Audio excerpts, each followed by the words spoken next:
Hey everybody, this is Dr. Phil here. Just going to make a quick video here on perception as it pertains to the context of marketing. So let's go ahead and jump right into it.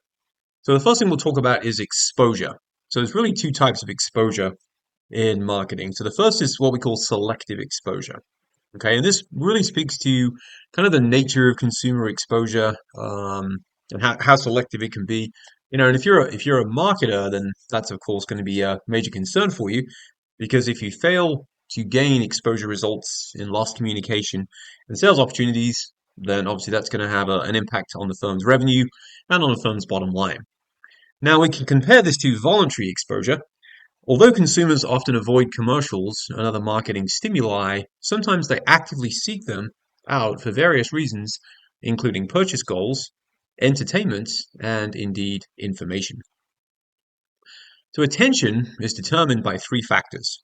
So the number one is stimulus factors, and these are physical characteristics of the stimuli itself.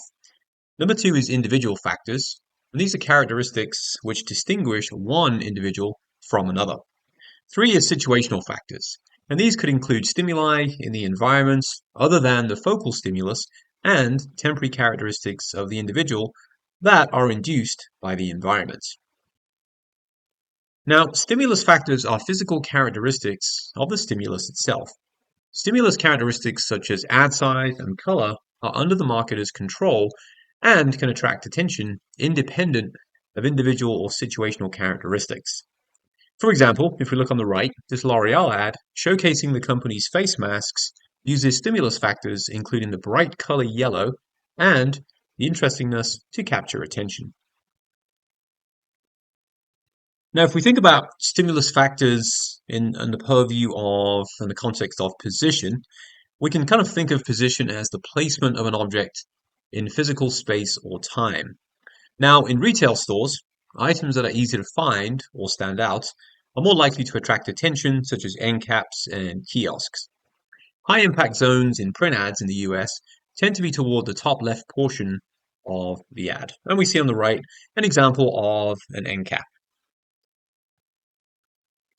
Now, isolation is separating a stimulus object from other objects. In advertising, the use of white space, which is placing a brief message in the center of an otherwise blank or white advertisement, is based on this principle and can influence the perception of the product's performance. This M&M's print ad makes effective use of isolation to capture and hold attention. Now let's talk about contrast and expectations. So consumers pay more attention to stimuli that contrast with their background, as we just saw in the M&M's ad. Expectations drive perceptions of contrast. Ads that differ from expectations for a product category often motivate more attention. Now, we know that adaptation level theory suggests that if a stimulus doesn't change over time, we habituate to it and begin to notice it less. Now, with regards to attention, the non-focus attention, hemispheric lateralization refers to activities that take place on each side of the brain. The left side of the brain, we know, controls activities related to rational thought. You've probably heard people say, I'm left-sided. The right side of the brain deals with images and expressions. And that's more where, you'll hear people say, I'm right-sided. Now, with regard to subliminal stimuli, a message presented so fast, softly, or masked by other messages that one is not aware of seeing or hearing it is called a subliminal stimulus. A subliminal ad hides key persuasive information within the ad by making it so weak that it's difficult or impossible for someone to physically detect. Subliminal advertising has been the focus of intense study and public concern. And with regard to interpretation, there are three aspects of interpretation. Number one is generally a relative process rather than absolute, referred to as perceptual relativity. Number two, it tends to be subjective and open to a host of psychological biases. And three, it can be a cognitive thinking process or an affective emotional process. Now, with regard to interpretation, effective interpretation is the emotional or feeling response triggered by a stimulus such as an ad. Consumers have emotional responses as well as cognitive ones to ads.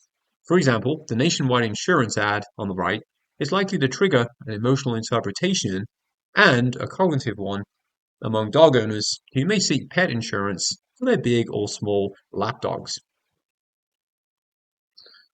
So the individual characteristics of interpretation. So we can start with traits. So we can think of traits as physiological and psychological traits that drive our needs and desires. These traits influence how a stimulus is interpreted. Physiologically, consumers differ in their sensitivity to stimuli, e.g. taste. Now, psychologically, consumers have natural, cognitive, emotional, and behavioral predispositions, which may affect intensity.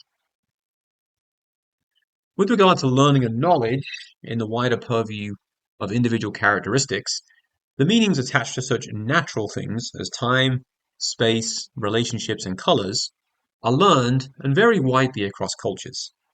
Consumers also learn about marketer-created stimuli like brands and promotions through their experiences with them. With regard to expectations, again, in the context of individual characteristics, interpretations tend to be consistent with expectations, an effect referred to as the expectation bias. Consumers often evaluate the performance of a well-known brand as higher than that of an identical product with an unknown brand name. So this is a good example of this sort of expectation bias. Now, with regard to situational characteristics, the situation provides a context within which the focal stimulus is interpreted. The contextual cues present in the situation play a role in consumer interpretation independent of the actual stimulus. Now let's take a closer look at stimulus characteristics in the context of learning and knowledge. The meanings attached to such natural things as time, space, relationships, and colors are learned and vary widely across cultures. The Cartier ad that we see here on the right-hand side of the screen uses its signature red color in contrast to a predominantly black and white background to reinforce an interpretation that consumers have learned. What meanings are associated with the colors in this ad? The figure ground involves presenting the stimulus in such a way that it is perceived as the focal object to be attended to, and all other stimuli are perceived as the background. This strategy often is used in advertising, where the goal is to make the brand stand out as the prominent focal object to which consumers will attend. This cafe appliances ad for the company's black matte collection draws on figure ground to make the focal image stand out from the background. Now, with regard to interpretation, because marketers want some product changes, such as reductions in the size, to go unnoticed, they may attempt to make changes that fall below the just noticeable difference. This strategy, sometimes referred to as waiting out, appears to be on the increase. However, if and when consumers do notice, the potential backlash may be quite severe, leading companies like Blue Bell Ice Cream to promote its packages that contain the expected amount of product. Now, with respect to consumer inferences, we've all heard the old saying, a picture is worth 1,000 words. Not just because it may convey reality more efficiently than words, but because it may convey meanings that words cannot adequately express. This Skechers ad shows how pictures and imagery do more than merely represent reality. They convey feelings and meanings that often cannot be expressed in words. What we see on the right-hand side here with the Skechers ad is really a great example of such. Okay, thanks for watching this short video, and I'll see you all very soon in a future video. Take care.